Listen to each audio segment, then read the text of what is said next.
You're listening to The Adventuring Party, talking about gaming the Irish way.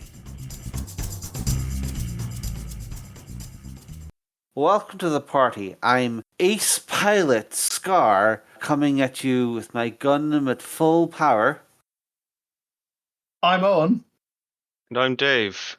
And we do wonder the eternal question, what is up with mechs? What is it? Ye, and I cannot stress this enough, haw.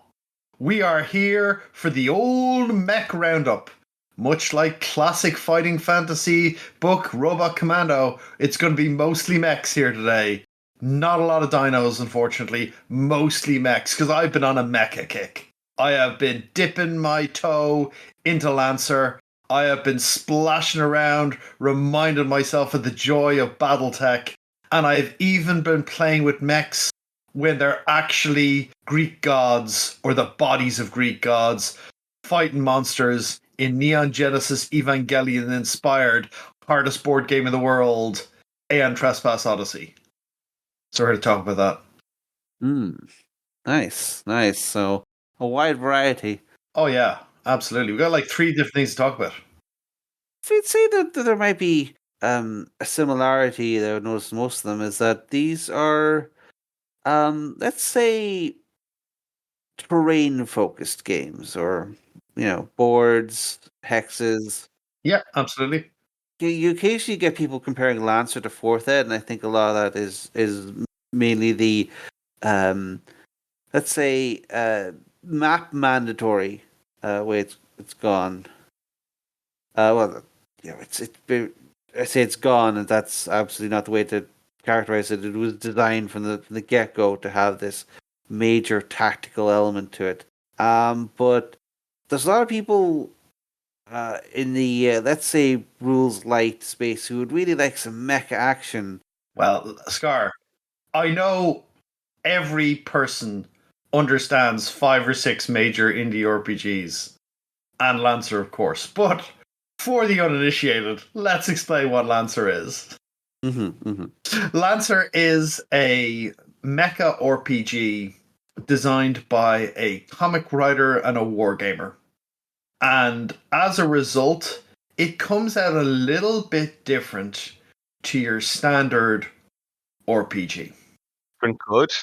It is a game set in the far future where you are a specific type of mech pilot called a Lancer who flies a mech.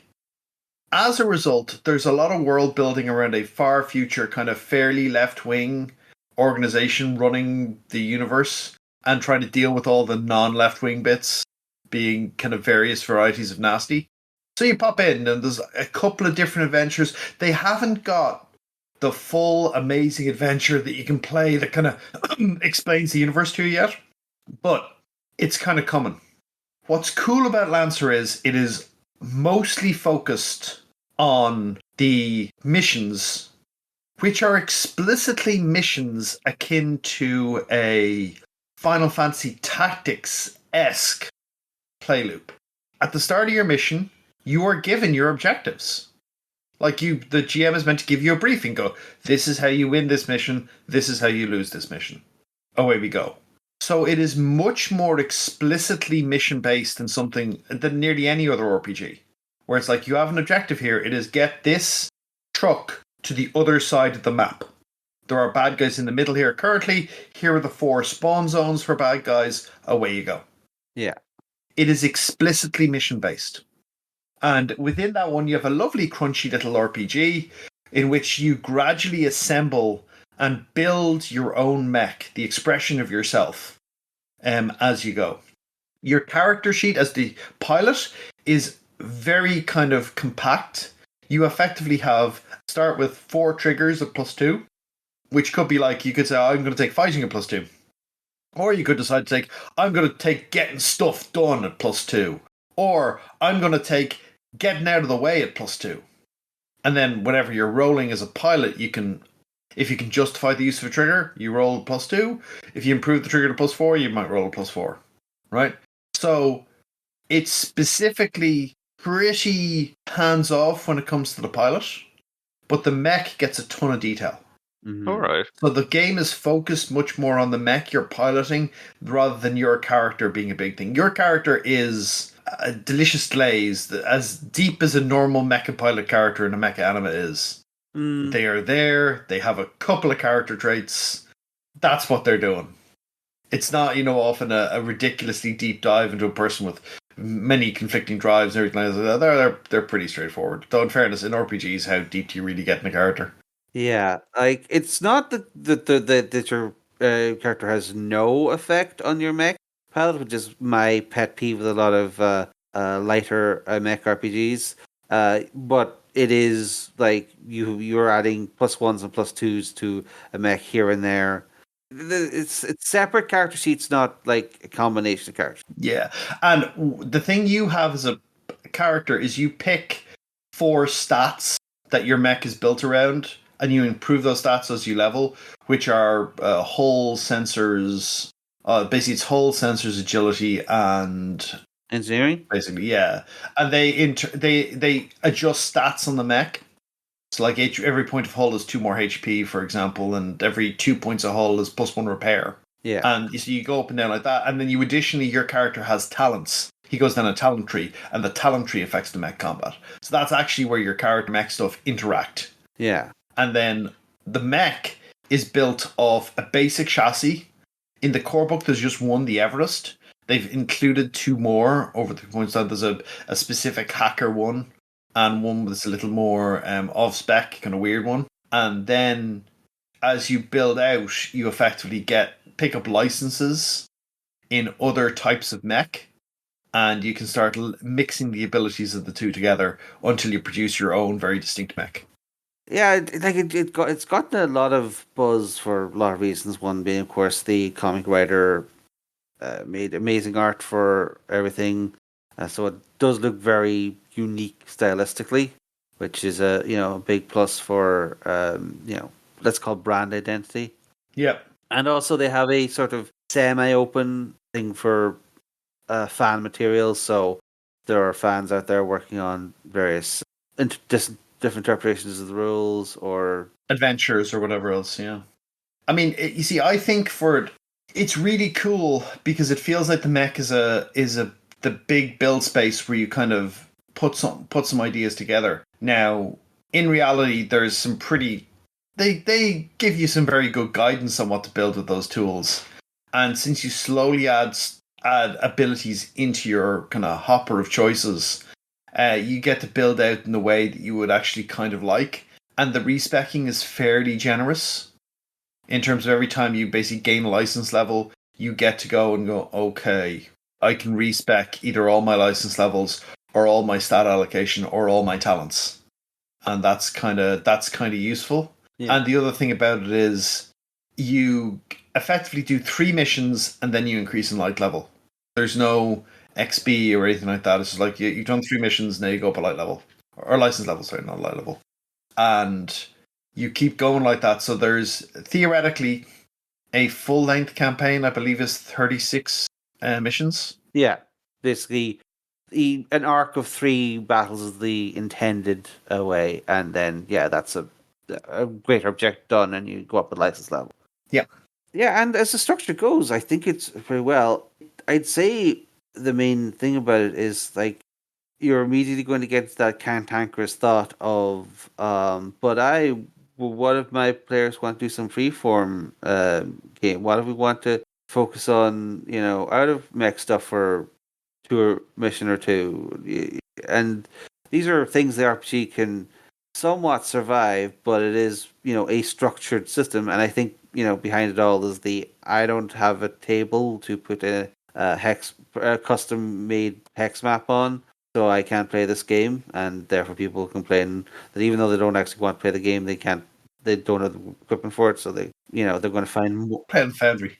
Yeah, here's the thing: a lot of people have not yet shifted over to the fairly reasonable thing that this is a game designed for either people who have really good printers or have switched over to Foundry or other. It's explicitly an RPG built by a wargamer, though. Yes. And a wargamer is just going to roll up their sleeves at the thought of having to build a table of terrain and Mhm, put a bunch of mhm. models out. So I mean, that's the thinking on it. And the character stuff is bare bones because Wargamer is going to be like, do you really need to know that much? That's one of the things you have to adjust your expectations when you come into Lancer. It's built explicitly. The setting stuff is by kind of a comic writer, very good comic writer, who's got a lot of very detailed graphical information, some cool ideas and stuff. But the bones of the system are built by a wargamer. It's not perfectly balanced or anything, but it's reasonably tight mechanically. The choices you have in gameplay are very interesting. Your turns are interesting, can take a little while to resolve, but your turns are interesting. And it's a good game. Like, just the game part of it is fun. I would say that if you want kind of a like a very deep role playing experience, it's perfectly fine for that, but it's not going to support any, there's no in deep mechanics supporting that stuff. Yeah, you guys want to talk about what's going on. There is so one of my criticisms of it would be that there is not a license level 1 to 12 campaign or 0 to 12 campaign for players to play. Yeah, they've a couple of adventures to cover. I think like license 0 to 3. I think Yeah, is the best you can do. they were working on one that was meant to be 1 to 12, and then the designer got hired by WotC and got a non-compete, so he can't work on it anymore. So that kind of get ditched, and they've got some other people working on some stuff for it, and there's a lot of one-shot missions around. But what the game actually needs is a full experience campaign, because it's not like other RPGs. You need to have a full-length guided campaign to explain to the GM this is how it works, which is part of the larger argument I occasionally make that without a full length campaign, every RPG is incomplete. That until you have that explains what the play loop of the game is meant to look at, that a GM can look at for inspiration, even if they're never going to run it, that's the game is not complete. It's an idea. It's part of the game is being held up with thoughts and prayers. Yeah, and that there is this sort of third party people of the enthusiastic fans who've been there since the beta. They're all happy to come up with their own material and shove it around, but it's still their interpretation of the game, and it comes with their hopes and dreams and all the things that was dropped in the beta by the original designers, but the fans loved, so they try to put it back in. Yeah, but that's what happens when there's gaps in the material. Yeah. You got it for Christmas, didn't you, Scarr? Yes, yes. I got through it, read through it. Again, very impressed by the mech options, and sort of glad to see the that the character stuff was a bit more substantial than I thought. Minimal and light and all that, but I still think there was something there. But the thing I did notice was a big problem was there was a lot of emphasis on what I would call like timeline nonsense and what's going on back home in the safe part, Yeah. and not a lot of emphasis on like where's the hot zone. Like, Yeah. That's again why I think a good campaign is good, because it basically focuses in a little bit on, okay, ignore the big picture for a second. Here's the little picture your characters are actually dealing with. Did any mech jump out at you of going, oh, I want to build one of those? big guns. I'm a big gun enjoyer. I mean, honestly, there's this part of me that always has wanted to just mess around with the base mech and see if Oh, the base mech is incredibly strong. It's arguably the strongest mech in the game. yeah, because very simple, very effective things like extra move actions. Yeah, its thing is action economy. It's really strong. Yeah. Oh my god, the action economy mech's good. Yeah. Well, yeah, no, it absolutely would give me ideas. I think, you could, particularly if your campaigns are going to be relatively short, you could absolutely try out a whole bunch of. Now, we say relatively short, but that could be 36 missions, which could take you more than a single play session to play. So, kind of short, but in reality, probably a good year of play, maybe more, depending on what goes down. Absolutely. As I say, we're going to get going through sort of common things of various mech games. I'm not sure that I immediately want to like start a Lancer campaign. I'm certainly curious about it, but I'm also thinking about other mech RPGs, like several other, like I think the Savage Worlds is bringing out its science fiction toolkit again because it has to re-release all of its stuff for each edition, and that had, I think they've upgraded the mech rules for that. There's a few indie RPGs. I was thinking about something called Salvage Union, which is sort of more about wrapping people and hodgepodging together a mech from screws in a cave and all that. I think Salvage Union is much closer to a traditional RPG than Lancer. Lancer is not a traditional RPG, or it's not a traditional RPG in the way people who always talk about non-traditional RPGs would want traditional RPGs. Like, wait, yeah, so it's basically full of your character and lots of storyline triggers. No, man, it's all combat. What are you talking about? And that's maybe not what people expect, which is always kind of funny. I find the NHP stuff really funny as well. Yeah, because they have a thing in it called non-human persons, and the text is pretty explicit. These aren't AIs; these are kind of eldritch intelligences that have been sort of forced into a human mindset, and they have to be shackled. And like, that's what we talk about. We do AI, and while they're shackled, they're comprehensible. They work with you. When they become unshackled, they become uncaring and dangerous. And I'm like, yeah, that's like AI, man. And then they give your mech the AI tag, and I'm like, okay, come on now. No. Who's having this argument behind the scenes? That just seems bizarrely unnecessary as a distinction. It is what it is. I just thought it was really funny. I was like, okay. These aren't AI, all right. But they have the AI tag. Okay, hold on now. Yeah. Well, yeah, that's sort of the thing, is that mechs very much live in this mechs as a gaming medium theme.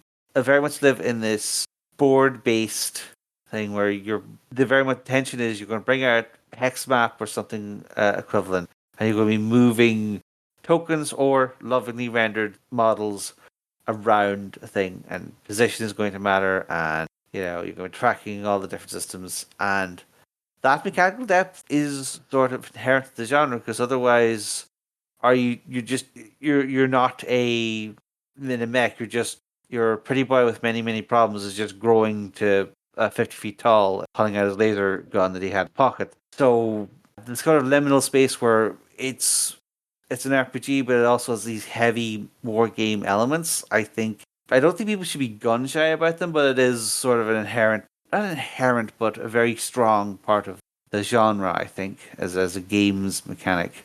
Which sort of brings us to, the classic. To also have this BattleTech, which is going through this major resurgence of the last few years. Yeah, huge resurgence. It's very interesting. It was on foot. They ran a Kickstarter for the Clan Invasion box set for their game. And what they used to fund a complete redesign of their minis.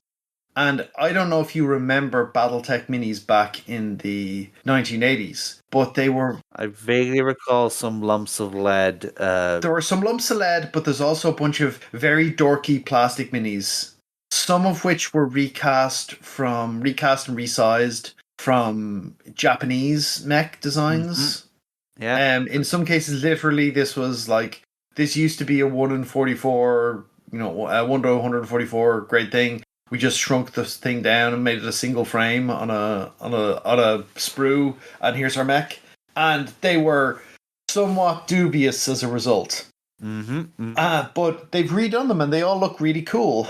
And Jesus, that was enough to get everyone going. So they made a huge amount of money in the Clan Kickstarter, released a ton of classic mechs and some more up-to-date ones. And then they've done a second go of it now, the Mercenaries Kickstarter, which is struggling with delivery, but is getting stuff out there. And as a result, everyone started playing BattleTech again. But the really funny thing was they hadn't updated BattleTech's rules. They're still using what is effectively, if not exactly the same, a very similar game to the game I played in the 1980s. Which is madness. But there we go.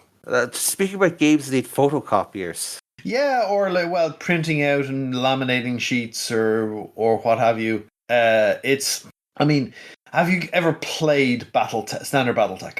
Never more than a demo game. Yes. Because, even though it's as war games go, it's extremely affordable to get in, because you really just need a couple of mech models and a map and some character sheets and some way to either laminate thing or make 57 copies so that you can continue market. It in terms of expense, it is fairly affordable to get yourself a star or two of clan mechs or lance of inner sphere mechs.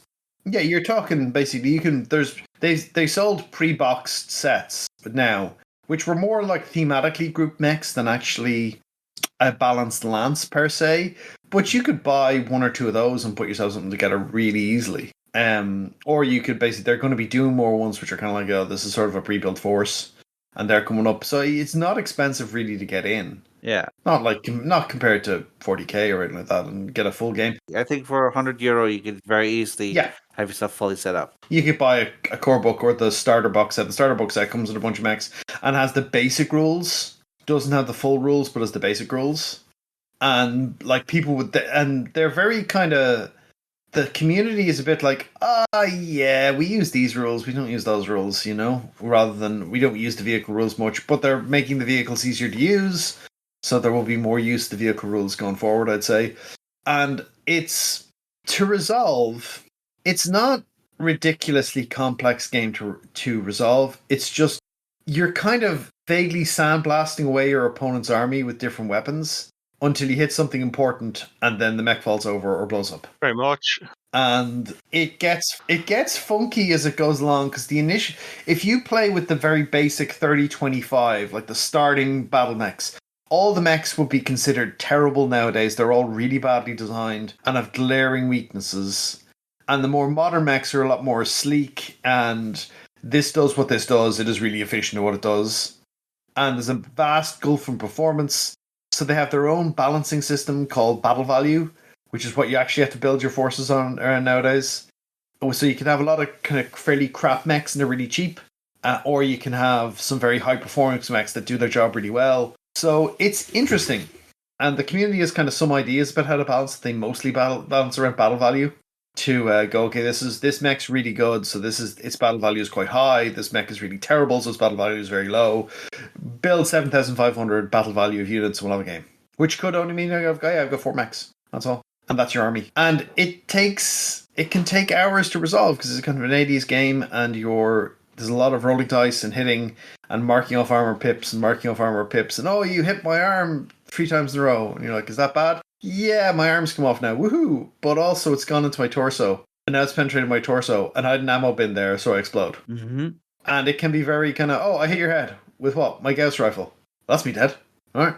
So it is quite random. They have another game, Alpha Strike, which is strips almost all the detail out and is designed to run really big, large numbers of mechs. So you can now have games with 20 mechs aside, and it's really much quicker to resolve. Or you can have like 5 or 10 mechs aside, and it plays really way faster than standard BattleTech. So it's an interesting one where the game hasn't kind of updated itself. They haven't gone, we're doing a new version of BattleTech yet. This is the same game it was in the 1980s. And I think it would be difficult for them to go, we're doing a new version of BattleTech now, without the pitchforks and without guys gingerly getting out of their chairs, grabbing their walking sticks and advancing on the building. Yeah. Because there are horrier elements to the fan base now, which are let me just gently get up. I don't want to strain nothing. No chance of them just quietly shelving the original and bringing out Gamma Mission. No, I don't think so. Or, Delta Attack. No, their RPG does a weird one where the RPG system for Destiny is kind of halfway between Alpha Strike and the classic one, and I want to give that a go to see what it's like, because I think it might be... Sounds promising. Might be a little bit better. And they're going to do a solo and co-op variant now, is coming out this year, at BattleTech Aces, which should be a lot of fun. But when I was a kid, I used to read the TROs. The TROs were the tech spec manuals which detailed the mechs. So I used to have a ton of fun just reading those. So I knew I used to read them for fun.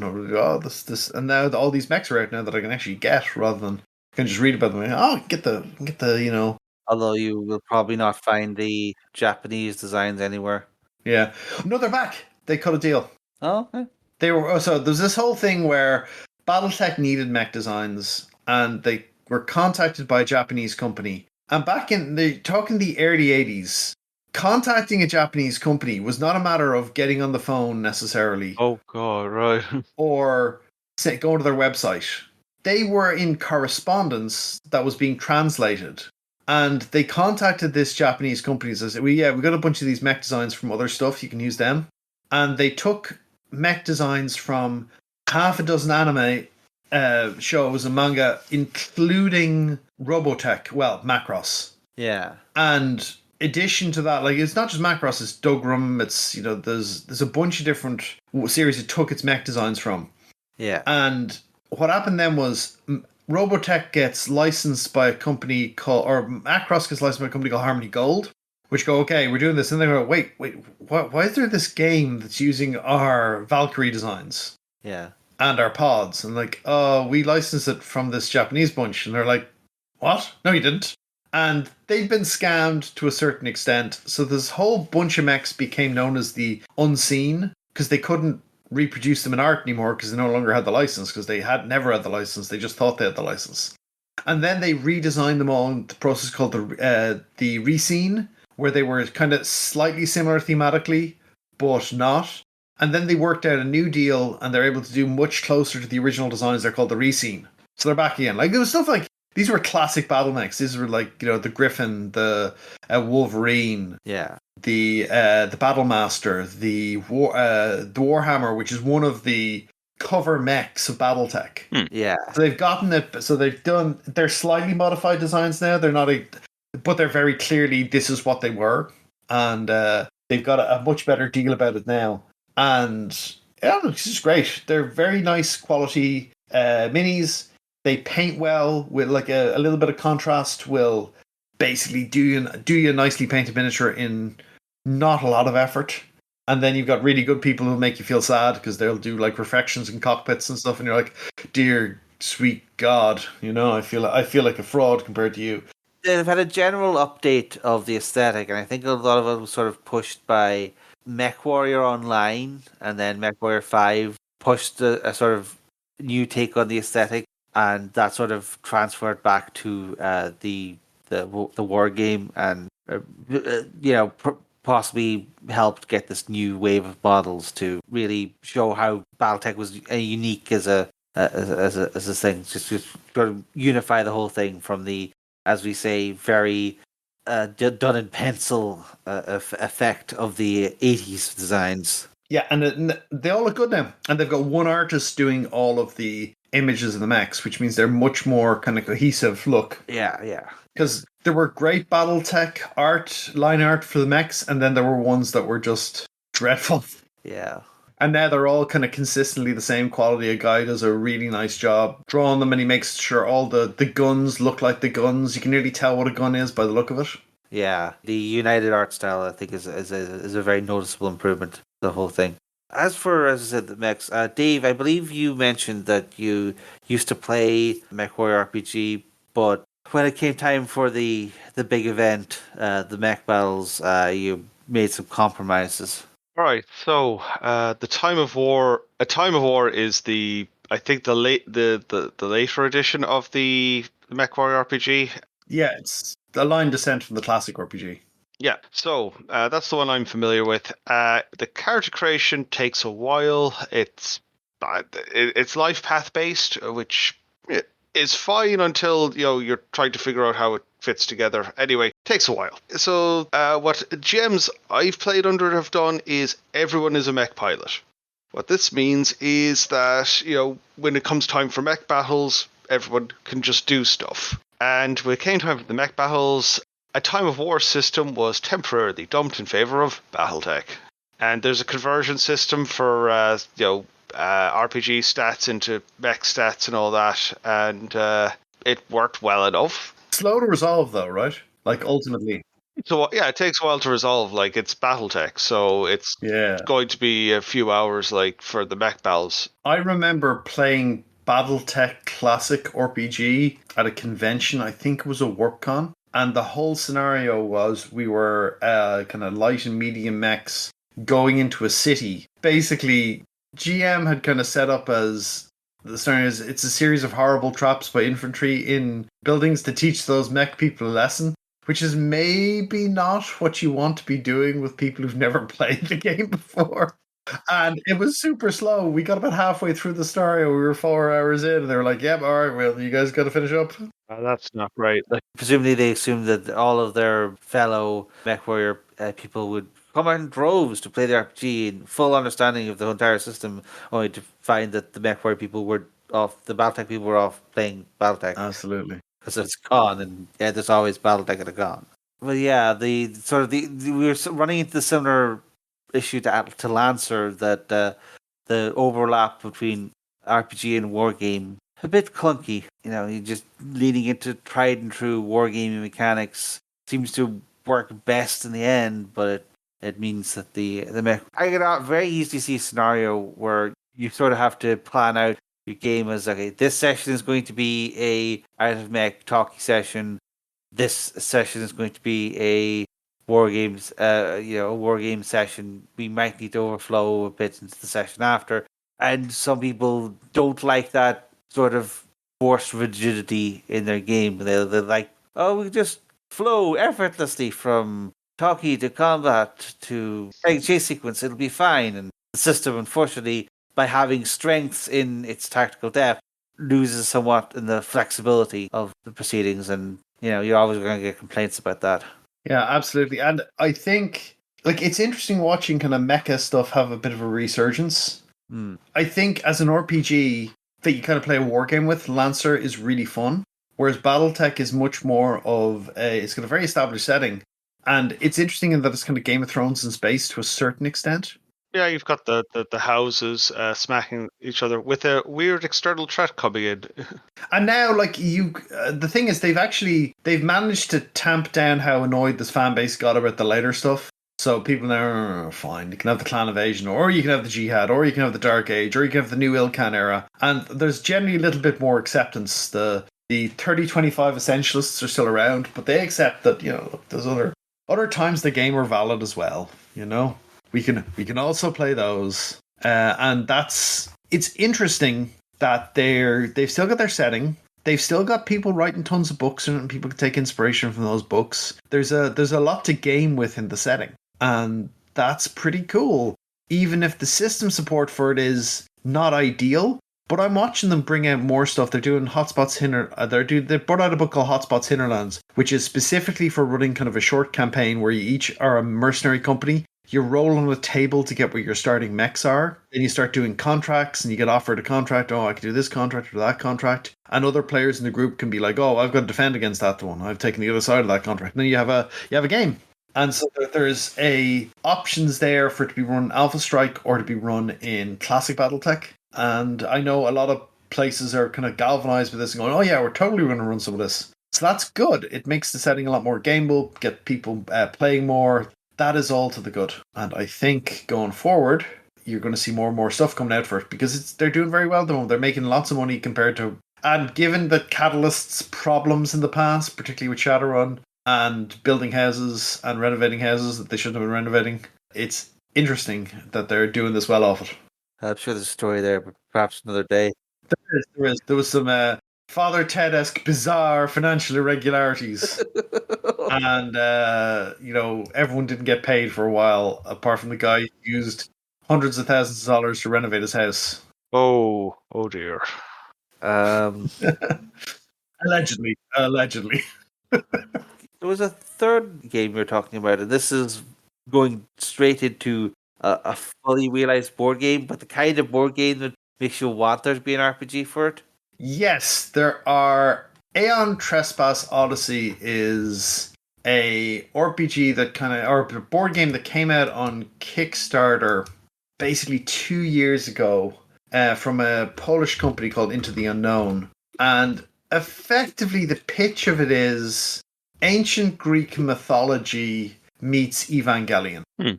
The world, there's the eschaton, which kills all the gods. There's an explosion in Olympus, which kills all the gods. The 0 point entity destroys them all. And the land fills up with monsters called primordials. And you are the Argonauts, a bunch of people who are awoken from aboard a giant iron ship. And when I say giant iron ship, it is multiple times as big as an aircraft carrier. All right. Which wakes you up. You are the Argonauts, and you can junction with Titans.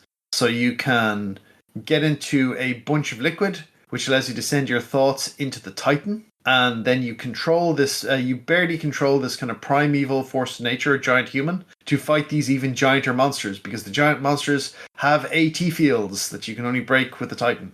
Mm-hmm. And they're literally called AT fields. And Really? yeah, Aeon Trespass. AT fields. Oh, right. They are AT fields. Okay. What are you talking about? I did not get a Memnos card called Ikari, which is, a guy going getting the giant robot.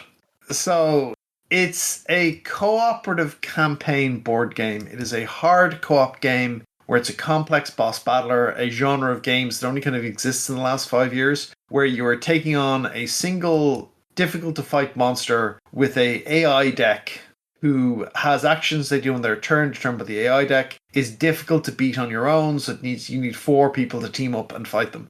And it's deliberately very difficult. There's a Kingdom Death Monster was the first one, the always controversial Kingdom Death Monster, and then there was this one. There's also a game called Townsfolk Tussle, and there's a couple other ones coming out. They're a specific genre of game, which is they're very good. It's hard co-op though. It's deliberately very challenging. The first release of the core game, there were 3 cycles. They were each campaigns. They're about 40 hours long. So I played the first 3. The next one came out at the end of this year, 4 and 5, which is part of the initial offering, but it's 4 and 5. I completed 4 over Christmas. Had a great time doing it. It's really, really cool. And the 5th one is upcoming. I'm going to handle it over the midterm break. I basically one person. Mostly we play duo, but we've got 2 more people coming in for the last part because they played bits of the other one. Thought it was really cool. I would describe it as the greatest campaign game you should probably never play. It is one of the biggest and best gaming experiences I've ever had, but it's so difficult that it would drive you mad. The reason I do it in one effectively extended setting of 3 or effectively 50 hours of play or 40 hours of play over 4 or 5 days is that the setup and teardown of the game is so rough. It's like a giant game. I built myself a custom gaming table, which is 8 foot by 4 foot, because I wanted to be able to play a classic epic battle if I wanted to, on a classic epic 40k battle if I wanted to on my table. And my table is barely big enough for it. There are chairs that are taken over for rulebook chairs. Ooh. It's ridiculous. It is huge. It's sprawling. It's complex. There are lots of subsystems in it. It is really, really cool. It's so cool. The heights in this game are ridiculous, but it's a lot of work to play. It's a lot of work to run. If anyone asks me how good it is, I say it's one of the best games I've ever played. It's the best campaign game I've ever played. And if people say, "Oh, should I play it?" I'm like, "Oh no, God no." But it's amazing. You only should play this one if you really want to play it, and it's deliberately difficult. It can be frustrating sometimes. But if it demands your best effort, if you play really well and keep focused and are good at it, it's manageable. If you're the kind of person who just wants to, I don't want to think about it too much, but pick up some dice and roll them, you'll get hockeyed. Super hockeyed, because it's not that kind of game. And there's no trainer scenarios, I assume. Not really. You can play, like the first couple will seem very difficult, and then you'll keep playing, and every time they're like, "Oh my God, how does it get harder every time?" And what it does is it gives you new abilities, and you have to master the play style in that cycle to figure out how to do it. Generally speaking, there's a guy with the first monster you fight is the Dakantire, which is basically a guy made up of hands. He's a monster, and he's just made of hands. So his face is hands, his hands are hands, his legs are hands. You get what I'm saying, right? He's made by hands. And his thing is he's very straightforward. He picks on one person and he hits them and he pushes them back. And that's what he does to start off with. So he also occasionally knocks you down. Knocks you down is really bad. So then you learn, okay, what I do is after he hits me, there's a reaction window, and I use the reaction window to use one of my powers, let me to reflex, so I get to move 1 space. So when he goes to knock me back and knock me down, I go, hold on, in that reflex window, I'm going to step back 1. That doesn't resolve now. And that's how you fight him. And then you're like, okay, he starts knocking you back initially 3. You're like, okay, that I can just walk back in. My move is 5. Now he knocks you back 5. Okay, still manageable. Now he knocks you back 7. Okay. Now he knocks you back 13. Right, this is getting very difficult to get back into melee with him. And then he knocks you back 20. Okay, that's across the board. Now, in this level of the fight, if you hit the end of the board, you die because he pushes you off the cliff. So the game becomes about dealing with all of that stuff. and how do you handle it and how do you deal with it while still winning. It's a really cool game, but it exponentially gets more complex as it goes along. So very quickly, you could be tearing your hair out. Look, Cycle 5, which we're about to do, looks really intimidating. And I'm like, okay, well, guess we're going to figure this one out. But it's really good. And is it the kind of situation where you're meant to learn during a mission? And what you're meant to do is you do the mission, you either scrape through or you don't. Like, the game doesn't end if you lose, but you lose a bunch of resources, which is not the best. And there are battles you have to win, but basically what you do is there's a whole research tree like XCOM where you're getting new research projects, and then you pick up a new project and you get new gear out of it. All right. And from the gear you develop a loadout for your different mechs that counters his stuff. So, for example, you get a bunch of gear that's like reflex on it. So, like, okay, you're going to knock me back, knock me down. No, I'm not. I'm going to step away at one. So you don't do that. You don't knock me back. You don't knock me down. And I'll also have reflex on gear, and I'll have reflex on some of my ship cards. My ship has other abilities that they can use. Oh, you're about to knock me down. I'm going to use my gear here, which reduces knockback by 5. So I'm only knocked back 3. Oh, you're about to push me and smash me to the wall and kill me. I'm going to basically step here to the side, so your knockback just sends me straight across instead. And I halt myself 3 moves out. Grand. It's all about putting together, oh, I've got better armor now. Oh, I can block attacks now, so I can block one of your dice when it's coming in. And I've got more rerolls to try and block more of your attacks when they're coming in. So that's how you kind of handle, you learn, you put together a build that lets you handle them. But then the bad guys keep leveling up and adding new abilities to their stuff. So there's a constant escalation of you making new gear to make it easy to fight them. And then they evolve again. You have to make new gear to deal with that, or adjust your playstyle to deal with it. And you're fighting effectively 4 bad guys in a cycle. There's 2 regular bad guys you'll fight multiple times for defo, like 4 or 5 times each. More actually. And then there's a boss which you will fight probably 3 or 4 times. And there's a pursuer who is chasing you, who you will fight as often as he catches you. The 2 regular guys are generally pretty manageable once you get the gear sorted out, but you have to keep evolving your gear to deal with them. The boss you will fight a limited number of times, and they are very hard, and you usually use a mix of the other 2 guys' mechanics. But you will, like, for example, the second bad guy is the Labyrinthoros. He's like a giant mechanical bull with an eldritch monster inside. Oh. And his thing is he knocks you down, he puts down labyrinth tiles, which are tiles you got to move around to get to him. And if he runs over you, he kills you. So his whole thing is he knocks you down and then runs over you. And so it's all about finding ways to not be in front of him so that when he runs forward, he doesn't squash you. So you find ways to move your guys. So, actually, he's going to knock me down here, or he's not going to knock me down there. I'll start using range 2 gear so I can stand on a corner and he doesn't do his knockback and knockdowns on corners. So you build around them and you handle them that way. And then the nemesis is a jerk who's initially just toying with you. So he's really dangerous, but he's not as impossible to fight as when you actually hurt him. And then he stops toying and he's much harder to fight. And then you have to find a way to kill him. So you're going to choose when you're going to kill the boss. So, for example, the first nemesis we killed near the end of cycle 2. We were like, okay, fed up with this guy, let's kill him. And we get some new gear out of it, and that's cool. And then we fight a new guy. Then new nemesis comes along. So every time you kill nemesis, another one's going to show up in the next cycle. So it's not ideal. But it's a really cool game.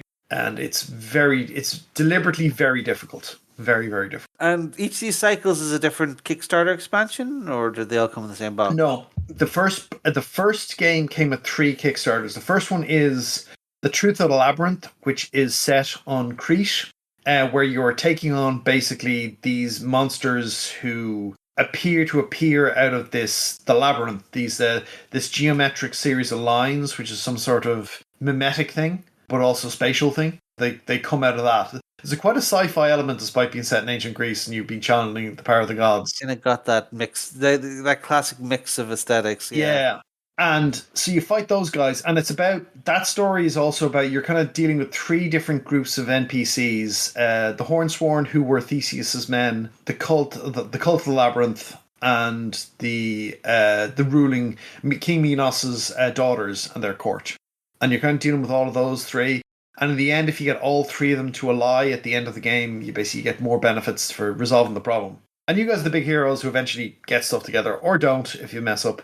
And then the second one, we had to go to Sparta, and we fought the guy called the Nietzschean, who's arguably the best bad guy in it. He's the kind of the coolest bad guy. He's another guy piloting a big giant titan, and that cycle was all about effectively conducting a war against the Nietzschean without sacrificing too much of your humanity. Because his point was, you got to sacrifice your humanity to beat the best, to beat off the dangers that exist here.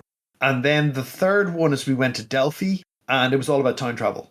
So there was effectively there was a time loop we had to resolve, and that was part of the gameplay of it. So basically, every so often, your ship would flash back to where you started your time loop. So you had to basically extend your time loop and then get to a place where your time would reset, so you could start from a new point. Otherwise, you'd be zipped back across the map to where you started. Oh. And then the fourth cycle was the Gardens of Infinite Growth, which is in Persia, where they are gone crazy with capitalism, and everything is basically being sacrificed to make everybody richer. So your whole thing there is fighting against the curses and the wishes that have occurred as a result of everyone becoming obsessed with wealth. And then the fifth one is basically an evil version of your ship has shown up, and an evil Titan is chasing you, Titan X, and it's about running away from them, and the theme is despair, so I'm really looking forward to that one. It's not going to be oppressive or hammering me over the head with it at all. And wow, but this all came in the starter The box. first Kickstarter was cycles 1 to 3. No, the first Kickstarter was actually cycles 1 to 5. But it's so big that they did cycles 1 to 3 as one big box set, and cycles 4 to 5 as a second big box set. First box set came in 2000. Oh, was it 22? I think it was 22. And then the second one came at the end of last year. I got it in November, and we played it in December. So the first three, very, very good. I think arguably, you can argue about which one's your favorite. I think the second one's cycle 2 is incredibly strong. Cycle 3 is very good, but cycle 2 is incredibly strong. Some of the moments in it were better in cycle 3, but cycle 2 had a very satisfying story of fighting a bad guy that you could really sink your teeth into why you didn't like him. Wow. And I just overwhelmed by the RPG-ish vibes from this. And huge. Is there any news of them? Have they promised, in a Kickstarter expansion to make a fully realized RPG system, or? No.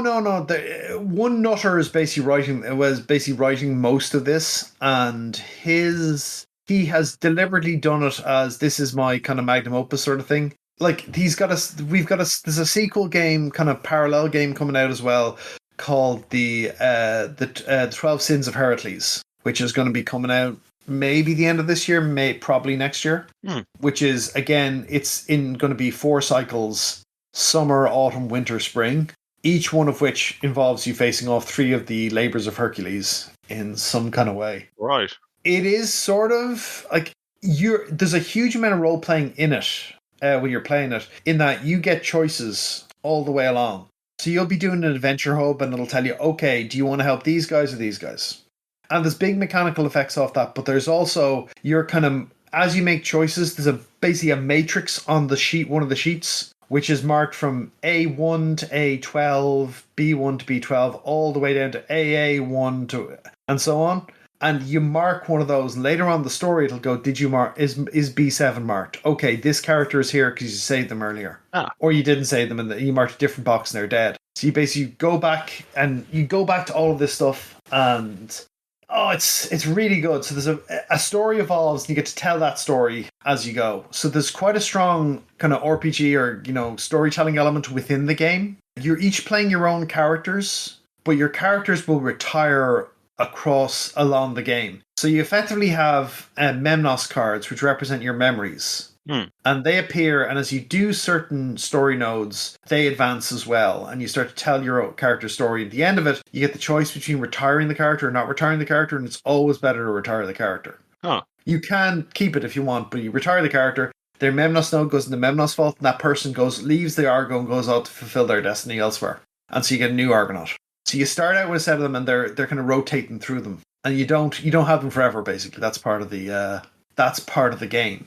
So yeah, the first one was 3 cycles. So there was 9. There's 9 primordials. There were 2 nemeses, and then you had there's 4 kind of standard model titans you start with, and then there's another 12 titans you can earn through the game, like special ability titans, which are usually built from the monsters you've killed or inspired by the monsters you killed. Yeah. It's got an inverse combat pyramid so that you get stronger the longer combat goes on until you die. And it's really cool. It's an amazing board game, but it takes ages to play. It's very difficult. It's not a simple board game to play. It requires a big time commitment, but honestly, I had the most fun of it. I'm saying I played. There's this big gear building thing where you get together all this gear, dozens of options, and you put together your kind of ideal way to fight the monsters you're going to fight. You're going to put together a plan and be like, all right, cool, we're going to do this, and this is probably going to work. Not a cheap game at all, but really cool. Very much in that the luxury lifestyle. This is going to eat a bunch of time, but I had an amazing experience playing it, so I have no regrets getting in. Yeah. But man, I mean, it just sounds inspiring, and it's super cool. And I think is one of the things about mechs is like because they tend to have these big epic settings, and you're maybe not the outright most powerful people, but you are these like you're as I say, the lancer, the cavalryman. You're coming in upon your mighty metal steed to save the day in this vital part of the fight, and that's just. That just sort of has an inherent inspiring thing. Places you in the setting as you're maybe not King Emperor, but you are this very important knightly figure, even if you are a traumatized teenager. And that means there's an awful lot of character to you. You're not just a metal box walking around with a laser gun on it. You're doing something. Yeah, it's the idea kind of that comes out of, to a certain extent, like the best mecha or super robot stuff, which is that with this weapon you can kind of defy fate, you can defy the forces that are otherwise impossible to defy,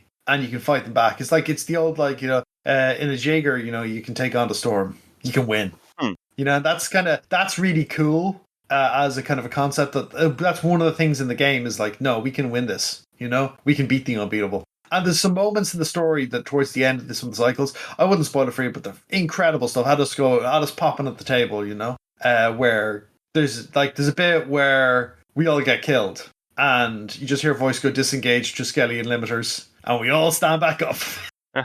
There's a mechanic in the game, right? When your character dies, there's basically when your mech takes enough damage, there's a deck called the Obel deck, and the Obel deck has 2 cards in it. You live and you die, right? And when you die, your Titan dies. You lose the Titan, but your character doesn't die. But then there's other mechanics that layer on top of that. But when your Titan dies, there are these 2 cards. And then you'll do something, the You Die card goes out, there's a second You Die card, and there's an effect on it. And you roll a dice when you die, and on a 10, you awaken. Your character basically comes back to life in a god form. Oh. Which is, initial god form you get is Zeus. And they added on more models for the one. So you basically... Character said, roll 10 now, so lightning blast, and now I have additional abilities and I'm stronger. So, no, I'm not actually dead. I am back. Some of the gameplay moments you'll get like that, You don't want to be in a situation where you're relying on awakening, but sometimes you just awaken and win the fight anyway. That's cool. It's really, really, really, really, really fun as a game, but it's also really hard. So I'm always like, I would never recommend it whole cloth to people because I was like, it's really tough, guys. Don't. If you get frustrated by kind of failure, don't, It's an overproduced, crazy game with a ridiculous playtime, but the highest of experiences I've had playing it of kind of any game. But yeah, all of the many different types of mecha game are out there, and I feel like an awful lot of the complaints that people might have about, this requires too much maps, this is too mechanically clunky, it just goes to show that people want to play this style of game, but they all have their own specific flavor, own specific requirements, own specific hoops to jump through. And, people want to have these super flexible games, but, drilling down to your specific experience can create something very unique and just compelling, I think, is the main thing that these aesthetics, these mechanical choices, that's what they cause. They make the game's compelling, even if sometimes it makes it a little bit awkward. And that's not a terrible price to have to pay. But yes, if you have a death wish that only flying a Gundam into the heart of the sun can solve, or you'd like to have a laser duel battle with a sword made out of thunder with us, you can hit us up on our social media and have mechanized combat or just a lively debate with us, whatever you want, or come join our Discord for personal duels. But for now, this party's over.